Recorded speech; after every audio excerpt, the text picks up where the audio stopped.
Je vois encore des gens comparer l'armée américaine à celle de l'Iran. Sortez de ce délire. Ce qui se joue aujourd'hui n'est pas seulement une question de puissance militaire brute ou de qui possède l'arme ultime. L'Iran mène une véritable guerre d'attrition asymétrique avec ses propres moyens. Et dans cette guerre d'agression, excusez-moi, mais les autorités américaines parlent trop, se contredisent, mentent et propagent de la désinformation alors que les attaques iraniennes contre leurs installations se poursuivent. Les États-Unis ne font que masquer les dégâts et les pertes. Toute la communication autour de cette guerre d'agression est utilisée pour valoriser Trump. Pendant ce temps, l'Iran a encore détruit un drone MQ-9 Reaper, mis hors service un système THAAD, neutralisé radar, radome, centre de commandement et autres installations stratégiques, certains étant complètement détruits. Même les médias américains les plus populaires et crédibles le reconnaissent. Alors pourquoi au plus haut sommet de l'État et surtout dans la presse française tente-t-on de vous faire croire l'inverse? Trump affirme que l'Iran doit capituler, mais l'Iran ne capitulera jamais. Les dégâts économiques infligés par l'Iran sont colossaux. Le coût de cette guerre pour les États-Unis est énorme. Si l'on comptait les missiles tirés, les drones perdus, les systèmes de défense détruits et tous les dégâts cachés, pour la fameuse première puissance militaire mondiale, le bilan serait accablant pour Trump.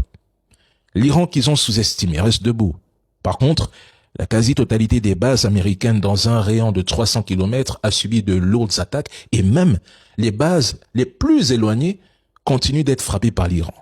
Le Conseil national du renseignement américain affirme qu'une attaque militaire massive des États-Unis comme celle promise par Donald Trump ne changerait rien et ne renverserait pas le gouvernement iranien. Selon le Washington Post, le renseignement américain n'a jamais cru à la chute du gouvernement. Une semaine avant le déclenchement de la guerre d'agression, ils ont soumis ce rapport à la Maison-Blanche, qui n'a jamais répondu et a quand même engagé la guerre. Le renseignement précise que le système politique iranien est conçu pour survivre, même après la mort du guide suprême. Des protocoles de succession existaient déjà avant Khamenei et les institutions religieuses et militaires étaient prêtes à prendre le relais. En d'autres termes, tout était anticipé. Ils ont écarté la piste de l'opposition car ils jugent que l'opposition iranienne est fragmentée, sans structure organisée ni appareil militaire et les forces de sécurité contrôlent fermement le pays. Ainsi, même si le gouvernement s'affaiblit, aucune alternative n'est prête à gouverner. En résumé, d'un côté vous avez Trump qui exige la capitulation et un nouveau leader choisi par lui, de l'autre, son propre renseignement affirme que le gouvernement iranien survivra à ces frappes et résistera. Je pense que l'administration américaine cherchera à transformer cette défaite en un récit de victoire sans mettre en danger les élections de mi-mandat parce que cette guerre est un échec politique flagrant. Les stocks de munitions permettront de réduire l'intensité des combats d'ici 3 à 4 semaines.